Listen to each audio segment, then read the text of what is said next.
This is my son, Melbourne Halo Metter. This photo is from December 2017. It was taken in my apartment by myself in Conroe, Texas, apartment 3, 77301. We stayed on the second floor, and it was a laundry day, so there were clothes on the bed that I needed to put up, but this is myself right here with my son, and I had given him my old phone, so this was my old phone in his hand, because Cynthia had given me an iPhone. She had bought an iPhone and given it to me. I did not ask for Cynthia to give me this iPhone. I did not make any mention about wanting a new iPhone. She had an iPhone and I had an iPhone that was broken, and she said she would get it fixed, that she knew someone that could fix it for me, and she offered to do that as well. And I gave her my old iPhone, and she never returned it to me, but she bought me a new one. So I was taking pictures of my son off of the new iPhone, and I told him, here baby, you can have mommy's old phone. And he loved it. He was right there playing with my old phone. It had a case on there that could come off that was pink, but he loved his phone. He really fell in love with that phone. As you can see, he was very content with me. It was just him and I in the home. Like I said in my last video about the evidence, there were no men living in my home. There were no women. There was no one living in my home other than myself and my son.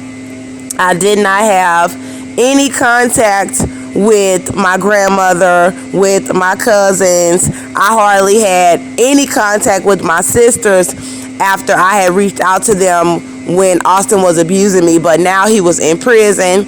I did go down there to help my sister out with her situation when her child was in the hospital, and I did go over to my little sister's and let him have a play day with his cousin for like 2 visits, but I did not have much of any contact with my family. I was pretty much independent, but Cynthia Olvera and Joseph Olvera helped me out with bills, but other than that, I was the primary caregiver of my son. Nobody helped me raise my baby. Sure, people would give money if he needed something on Cynthia's side of the family, but it takes more than money to raise a child. And as far as his care that was given, nobody helped us. I could not get them to watch him when he was a newborn.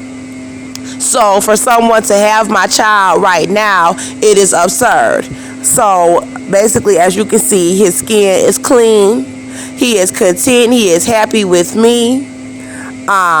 His diaper is clean. My house is clean. There is no chaos. There were no 911 calls. There was no drama. There was no abuse in my home. He read his books. He knew how to read at a very young age. He started walking very early. My son was developed properly. He ate. He was very nourished. So I'm just going into a little details about December. We spent a lot of the time together that month, so I didn't take a lot of pictures that month. There may have been other photos, but these are the photos that were still on my drive. As I was telling you guys, people did hack my drive, so I'm not exactly sure what photos may be missing because it was so long ago, but I do know that my son was with me. My son was in my care. I do remember we did a lot of running around that month due to the holidays. We did go to Cynthia Olvera's husband, Joseph Olvera's mother's home, the Olveras, for Christmas or Thanksgiving. I know we would go over there for the holidays just to visit because they would have gifts and toys for Melbourne. So this photo was taken at Cynthia Olvera's home. I brought him to her home in Magnolia, Texas to visit. I never dropped my son off for her to watch my son after 1 or 2 visits after I did not trust how he was brought back to me.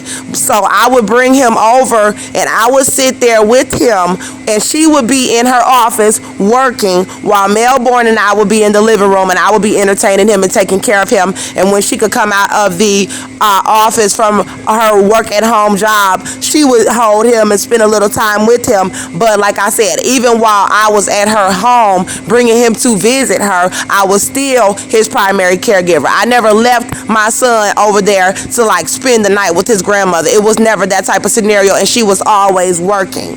So this was him in December 2017 in Magnolia, Texas, at his grandparents' house, at Austin's parents' house. And Austin was still incarcerated. He was still in prison on an assault charge. So Melbourne was over a year old at this point, and I raised him.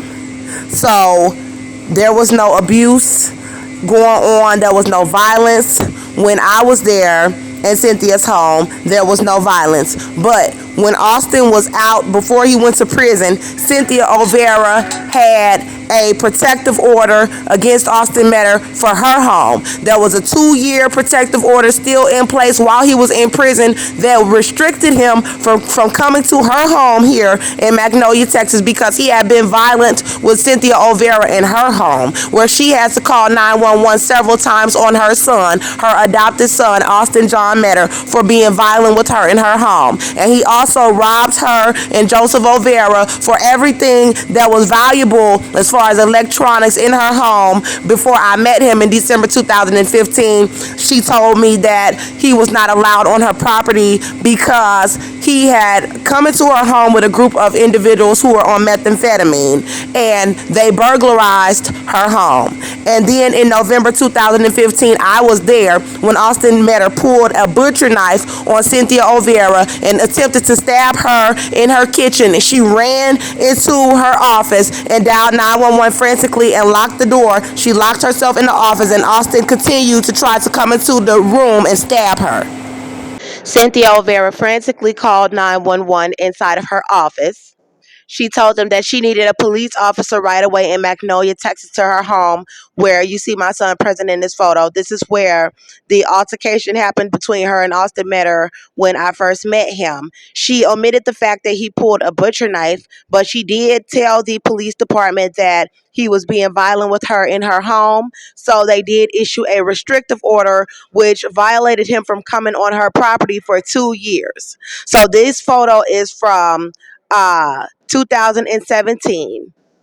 December 2017. This photo was taken in Magnolia, Texas, at Cynthia Olvera's home, and Austin Metter was still incarcerated for an assault charge for assault on a public servant, where I had to call the police on him while he was still on a 2-year felony probation for assault on a public servant, and he had been being violent with me in my home. The day that he was violent with Cynthia Olvera in her home in Magnolia, Texas in November 2015. There was also another 911 call that came from Cynthia Olvera's husband, Joseph Olvera's mother's home. His sister, his sister, who was Austin's adopted aunt, she called 911. Austin was being violent with me in front of Joseph Olvera's mother's home, where he had taken me to his grandmother's house, and he began to assault me outside of his grandmother's house the same day that Cynthia Olvera called the police when he pulled the butcher knife on Cynthia Olvera, and this was in November 2015.